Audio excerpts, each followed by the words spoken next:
42 नहीं 100 से ज्यादा संपत्तियों की फाइलें खुली, एमएलए की नींदें उड़ाई। बेनामी संपत्तियों के खेल में अब सामने आएंगे सरकारी गवाह, जो कल तक साथ थे आज रमन अरोड़ा की काट रहे कन्नी। पीए से लेकर पुलिस अफसर तक अब सब उगलेंगे राज। रिमांड पर विधायक, सवालों की बौछार जारी।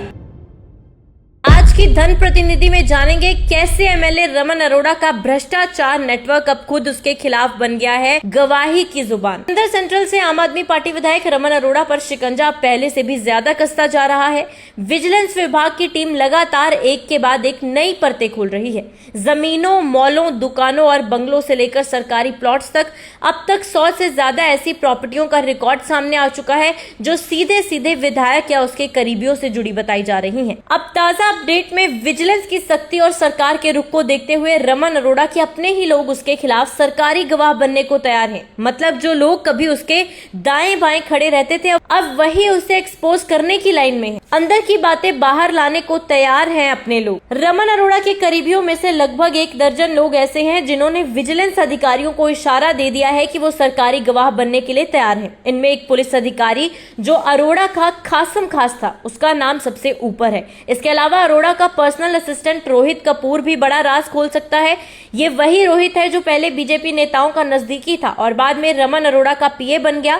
उसके पास दफ्तर में होने वाली तमाम डील्स, पैसों के लेन देन और काले कारनामों का पूरा कच्चा चिट्ठा है। रमन अरोड़ा के खिलाफ जानकारी रखने वालों में से उसके रिश्तेदार, समधी और दोस्त तक शामिल हैं। कुछ लोग भूमिगत हो गए हैं, लेकिन विजिलेंस को पक्का यकीन है कि वे सारी जानकारी किसी न किसी रूप में दे देंगे। जो लोग पहले मौज कर रहे थे अब बचने के रास्ते ढूंढ रहे हैं। और तो और जिन पटवारियों और कानूनगों पर एमएलए की दबंगई चलती थी अब वही विजिलेंस के ऑफिस में पूरे रिकॉर्ड के साथ पेश हो रहे हैं। आंख मिलाने से डरने वाले अब फाइलें खोलकर बता रहे हैं कौन सी जमीन कब किसके नाम पर और कितने में खरीदी गई। और अब डीसी ऑफिस के अधिकारी भी रडार पर हैं। अब ये स्कैंडल सिर्फ प्रॉपर्टी तक सीमित नहीं रहा। विजिलेंस की नजरें डीसी ऑफिस के उन अधिकारियों पर भी टिकी हैं जो बीते कुछ सालों में रमन अरोड़ा के इशारों पर काम करते रहे।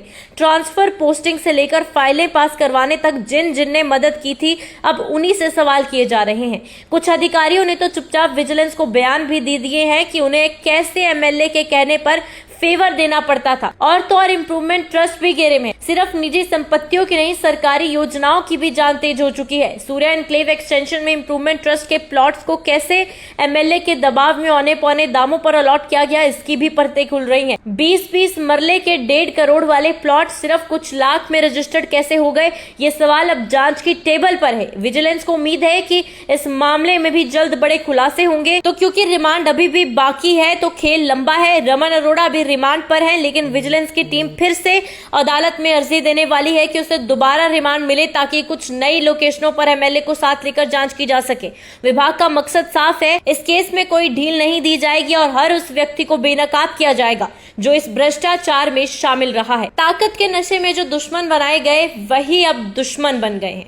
रमन अरोड़ा को शायद कभी अंदाजा नहीं था कि जिस सिस्टम पर वो हावी रहा वही एक दिन उसके खिलाफ खड़ा हो जाएगा।